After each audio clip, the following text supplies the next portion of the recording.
अर्जुन हा महाबुद्धिवान प्रज्ञाकांत होता.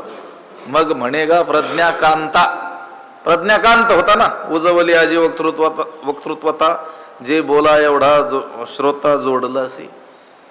भगवंत म्हणतात माझ्या बोलण्याच्या तुलनेचा श्रोता तू मला काय झालेला आहेस, प्राप्त झालेला आहेस. अनेक वेळेस श्रोत्यांची क्षमता ही मोठी असते, बोलणारा त्या मानानं लहान असतो.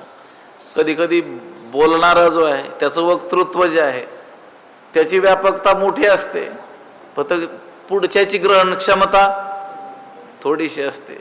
पण भगवंत म्हणतात माझ्या बोलण्या एवढा श्रोता तू मला काय झालेला आहेस, प्राप्त झालेला आहेस. तू कोण आहेस, प्रज्ञाकांता.